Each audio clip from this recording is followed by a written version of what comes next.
सरकारचं चुकलं की सोडणार नाही। राहिलेल्या मागण्यांची अंमलबजावणी सरकारनं पुढच्या आठवड्यापर्यंत करावी अशी मागणी आता मराठा आंदोलक मनोज जरांगे पाटलांनी केली आहे। सरकारसोबत देवेंद्र फडणवीसांसोबत दुश्मनी नाही असंही त्यांनी स्पष्ट केलं। त्याबरोबरच 15 फेब्रुवारीपासून बेमुदत साखळी उपोषण करायचं की नाही या संदर्भात पत्रकार परिषद घेऊन स्पष्ट करणार असल्याचं जरांगे पाटलांनी म्हटलेलं आहे।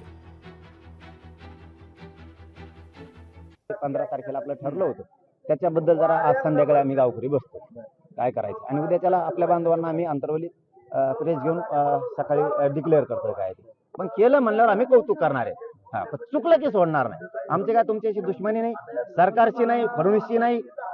तुम्ही तुमच्या लेकराला वेगळा न्याय देता, माझ्या वेगळा देताय म्हणून हे घडतंय आणि हे घडत राहणार। तुम्ही जर चुकला तर हे घडत राहणार। तुम्ही समाजाला द्या, समाज तुमच्या गळ्यात हात टाकून हिंडल ना सरकारच्या, तुम्हाला तुमचं कौतुकच करणार समाज।